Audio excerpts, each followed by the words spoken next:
Good morning dear children. कैसे हैं आप? आई होप सब अच्छे होंगे। आज कोरोना की वजह से कुछ ऐसी परिस्थिति बन गई है कि सब अपने घर में ही होंगे और अपने मम्मी पापा का, अपने बड़ों का बहुत अच्छी तरह से ख्याल रख रहे होंगे, ऐसी मेरी उम्मीद है। खैर, आइए अब हम कुछ पढ़ाई की बातचीत कर लेते हैं। आज हम आपके लिए हिंदी व्याकरण का एक महत्वपूर्ण अंग लेकर आए हैं जिसका नाम है संवाद लेखन।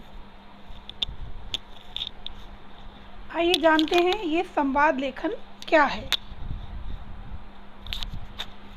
चिल्ड्रन, आपने संस्कृत में वाद धातु पढ़ी हुई है जिसके रूप चलते थे वाद्यति, वाद्यता, वादयंती। उसी वाद धातु में सम उपसर्ग लगाने से संवाद शब्द बना है। वाद का अर्थ होता है बोलना, अतः संवाद का अर्थ हुआ वार्तालाप या बातचीत। इसे वार्तालाप कह सकते हैं। सामान्य रूप से दो लोगों के बीच जो बातचीत होती है उसे संवाद कहा जाता है। कभी कभी एक से दो और दो से तीन चार लोग भी आपस में बातचीत कर सकते हैं जिसको कि संवाद कहा जाएगा। उसी बातचीत को जब हम लिखित रूप प्रदान करते हैं तब उसे संवाद लेखन कहा जाता है। वैसे तो संवाद लेखन बाद में आता है, पहले तो ये ज़रूरी है कि हमें संवाद में भी कुछ बातें ध्यान रखनी चाहिए। जैसे कि संवाद की कुछ विशेषताएं कौन कौन सी होती हैं, आइए जानते हैं। स्वाभाविकता। चिल्ड्रन, हम जब बातचीत करते हैं तो जो हमारा संवाद होता है, वार्तालाप होता है, उसमें स्वाभाविकता होनी चाहिए। मतलब बनावटीपन नहीं होना चाहिए। पात्रों की अपनी स्थिति, संस्कार आदि को ध्यान में रखकर बातचीत करनी चाहिए। मतलब हम सामने वाले से किससे बात कर रहे हैं, हमें किससे बात करनी, क्या बात करनी चाहिए, इन सब बातों का हमें ध्यान रखना चाहिए। और हम किस स्थिति में हैं, हमें किस हिसाब से बातचीत करनी चाहिए, हमारे कैसे संस्कार हैं, हमें वो सब सोचकर बातचीत करनी चाहिए। पात्रानुकूल भाषा। अब संवाद में भाग लेने जा रहे छात्रों की भाषा उनकी शिक्षा, आयु आदि के अनुरूप होनी चाहिए। मीन्स जब दो बच्चे बात कर रहे हैं तो हमें ये ध्यान रखना होगा कि जो संवाद बोले जाएं वो उन बच्चों की आयु और उम्र को ध्यान में रखते हुए बोले जाएं।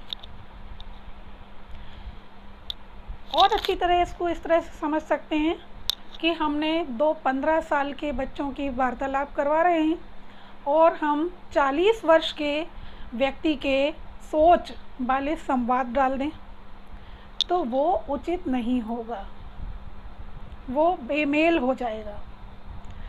दूसरी चीज़, एक शिक्षित और उसके साथ संवाद कर रहे अनपढ़ की भाषा में अंतर नज़र आना चाहिए। अब बातचीत तो किसी के भी साथ हो सकती है, एक अनपढ़ के साथ भी हमारी बातचीत हो सकती है, एक हमसे ज़्यादा पढ़े लिखे के साथ भी हमारी बातचीत हो सकती है। तो संवाद ऐसा होना चाहिए, बातचीत ऐसी लिखी जानी चाहिए, होनी चाहिए कि हमें ये अलग समझ आए कि ये सामने वाला व्यक्ति बोल रहा है, अनपढ़ व्यक्ति है अगर तो वो बोल रहा है, और ये पढ़ा लिखा व्यक्ति बोल रहा है। तो संवादों में, भाषा में ये अंतर स्पष्ट समझ में आना चाहिए। नेक्स्ट है प्रभावी शैली। संवाद को बोलने की शैली प्रभावशाली होनी चाहिए। मतलब जब कोई भी संवाद बोला जाता है, जब कोई भी बात की जाती है तो उसका प्रभाव जैसा हम चाहते हैं उससे भी अच्छा पड़ना चाहिए सामने वाले पर। फॉर एग्ज़ाम्पल, आपने कई बार हमारे आसपास ऐसे बच्चों को, ऐसे बड़ों को देखा होगा जो अपनी बात करते तो हैं सामने वाले से, लेकिन सामने वाला उनकी बात समझ नहीं पाता। वो असमर्थ होते हैं अपनी बात को गहराई और संवेदना के साथ समझाने में, क्योंकि उनके पास संवाद कौशल नहीं है।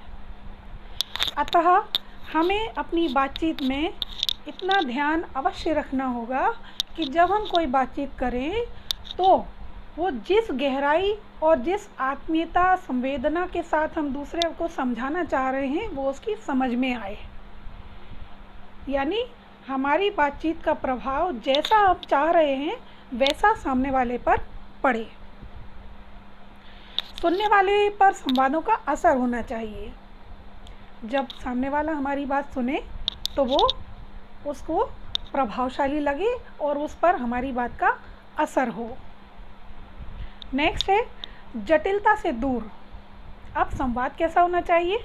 जटिलता से दूर, मतलब उलझे उलझे वाक्य नहीं बोलना चाहिए।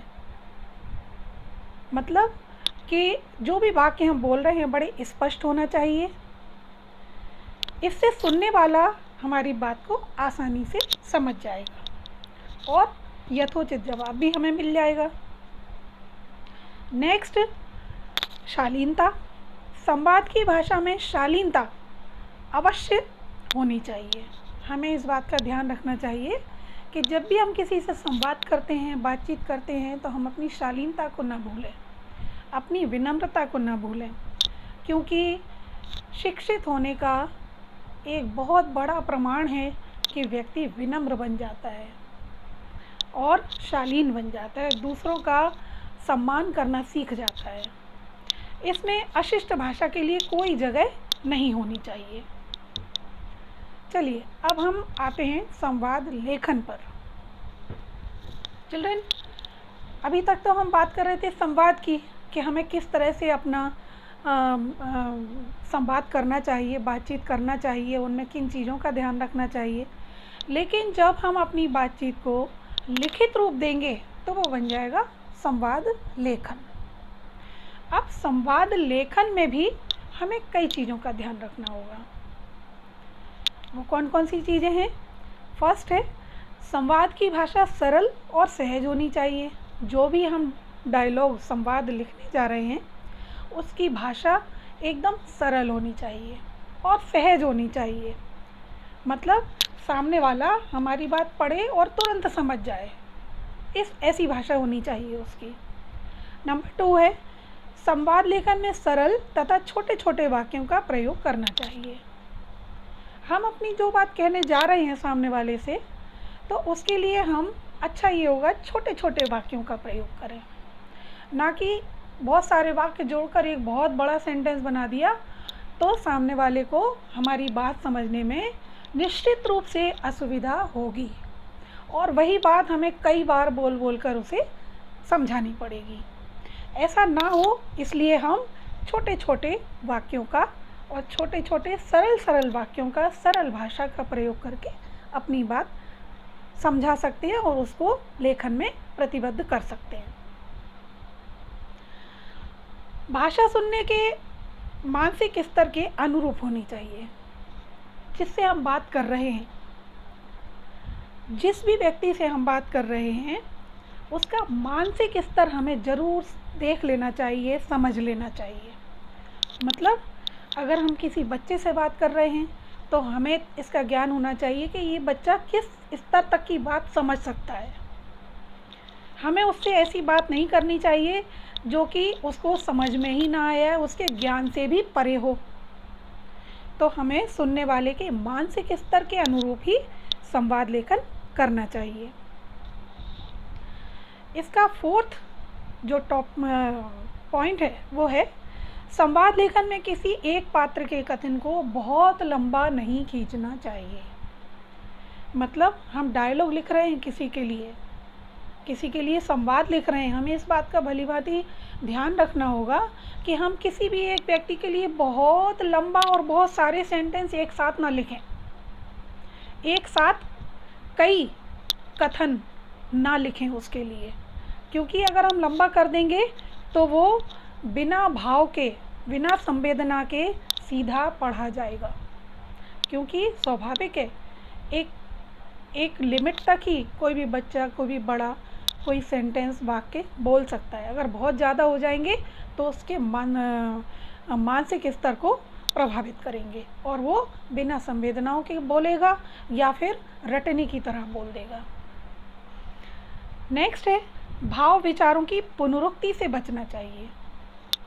मतलब हम जो बात कहने जा रहे हैं हमें बार बार वही विचार नहीं रखना चाहिए। हमें अपने विचारों की पुनरुक्ति मतलब बार बार हम उसी बात को ना कहते रहें, हम इस बात का ध्यान रखना चाहिए। फिर नेक्स्ट है संवाद लेखन के अंत में एक बार पढ़कर उसे दोहरा लेना चाहिए ताकि अशुद्धियों का निराकरण किया जा सके। ये सबसे अच्छी बात है कि हमने जो कुछ भी लिखा है संवाद लेखन में, हमने जो कुछ भी लिखा है, हमें जितने शब्दों का भी संवाद लेखन मिला हमने लिखा, उसे हमें शुरू से लेकर अंत तक एक बार पूरा पढ़ लेना चाहिए, दोहरा लेना चाहिए, क्योंकि अगर कहीं अशुद्धि हुई तो हम उसे सुधार सकेंगे। अब हम आपको संवाद लेखन के कुछ उदाहरण सुनाते हैं। टॉपिक है गांव से कुछ दूरी पर रेलगाड़ी दुर्घटनाग्रस्त हो गई है। दो मित्र वहां पीड़ितों की सहायता के लिए जाना चाहते हैं। अब उनके मध्य जो संवाद होगा उसका लेखन कीजिए। समझ रहे हैं आप? कुछ दूरी पर रेलगाड़ी की दुर्घटना हो गई है और दो मित्र वहां पर सहायता के लिए जाना चाहते हैं। अब वो दोनों आपस में क्या बात कर रहे हैं देखिए। अक्षर: नमस्ते संजीव, घबराए हुए कहाँ से भागे जा रहे हो? संजीव: नमस्ते अक्षर, तुमने सुना नहीं शायद, रेलगाड़ी के डिब्बे पटरी से उतर गए हैं। अक्षर: क्या जान माल की ज़्यादा क्षति हुई है? संजीव: हाँ, दो डिब्बे पटरी से उतरकर आपस में टकरा गए हैं। अक्षर: पर अब तुम कहाँ जा रहे हो? संजीव: मैं गांव वालों को खबर करने जा रहा हूँ। अक्षर: मैं भी तुम्हारे साथ चलता हूँ, मैं लोगों से कहूँगा कि यात्रियों के लिए कुछ आवश्यक सामान भी ले लें।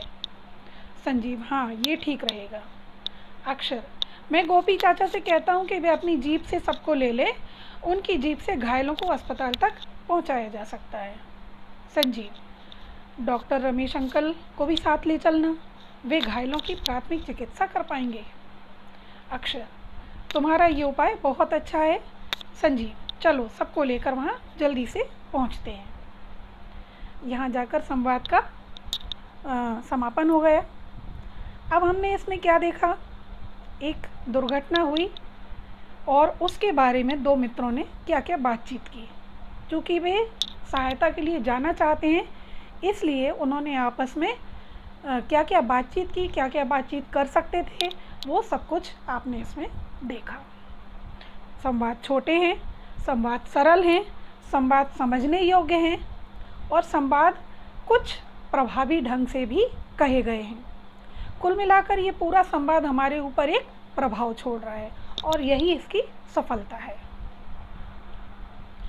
एक और हम आपको उदाहरण इसका दिखाते हैं। बाढ़ आने से कई गांव जलमग्न हो गए हैं। दो मित्र उनकी सहायता के लिए जाना चाहते हैं, उनके बीच हुए संवाद का लेखन कीजिए। पंकज: अमर, क्या तुमने आज का अखबार पढ़ा? अमर: नहीं, क्या कोई विशेष खबर है? हाँ, बाढ़ के कारण कई गांव नदी में पानी में डूब रहे हैं। खेतों में पानी भरने से फसलें डूब रही हैं। अमर: ऐसे में लोगों को बड़ी परेशानी हो रही होगी। पंकज: लोग जैसे तैसे अपने सामान और मवेशियों को बचाने का प्रयास कर रहे हैं। अमर: ऐसों की मदद के लिए तो हमें तुरंत चलना चाहिए, वे जहाँ भी हैं उनकी मदद करनी चाहिए। पंकज: मैं अपने मित्रों के साथ कुछ कपड़े, खाने की वस्तुएं, मोमबत्ती, माचिस आदि इकट्ठा करके आज दोपहर तक वहाँ पहुँच जाना चाहता हूँ। अमर: ये तो बहुत अच्छा होगा, मैं अपने साथियों से कहूँगा कि वे कुछ रुपए भी दान स्वरूप रख लें ताकि उनके लिए पानी की बोतलें और ज़रूरी दवाइयाँ खरीदी जा सकें। पंकज: तुमने बहुत अच्छा सोचा है, क्या तुम भी मेरे साथ चलोगे? अवश्य चलूँगा, मैं मुसीबत में फंसे लोगों की मदद करूँगा। संवाद यहाँ खत्म हो जाता है। चिल्ड्रन, बहुत सरल भाषा में ये संवाद किया गया है, पूरी बात समझ में आ रही है, अतः हम कह सकते हैं कि ये एक सफल और प्रभावशाली संवाद है। इन उदाहरणों के साथ आप समझ गए होंगे कि संवाद लेखन क्या है और हमें कैसे करना चाहिए। संवाद लेखन में जो खास बातें थी जिन पर हमें ध्यान देना है वो भी आपने समझ ली होंगी। अब आपको अभ्यास कार्य देने जा रही हूँ जो कि आप अपनी कॉपी में करेंगे। पिता या माता या पुत्र और पुत्री, इन दोनों में से किसी एक के बीच कोरोना बीमारी के विषय में संवाद लिखना है जो 100 शब्दों में होगा। नेक्स्ट है, 2 मित्रों में ऑनलाइन परीक्षा देने के अनुभव पर संवाद लिखना है। 2 मित्रों ने ऑनलाइन परीक्षा दी है, उनका थोड़ा बहुत अनुभव है उसमें। अब वो दोनों उस परीक्षा को लेकर अपना क्या अनुभव व्यक्त करते हैं, इस पर आपको 100 शब्दों में संवाद लिखना है। नेक्स्ट है, पिकनिक के विषय में 2 मित्रों में संवाद लिखिए। पिकनिक, जहां आप पिकनिक गए हैं उस स्थान के बारे में, पिकनिक के माहौल के बारे में, अपने साथियों के बारे में जिसके साथ आप पिकनिक गए हैं उसके बारे में, और उस स्थान के महत्व के बारे में, और पिकनिक में उठाए गए आनंद के बारे में, किसी भी विषय पर आप 100 शब्दों में संवाद लिखेंगे। आशा है आपको ये वीडियो समझ में आया होगा। उम्मीद करती हूँ आप अपना अभ्यास कार्य अच्छी तरह से पूरा करेंगे। धन्यवाद।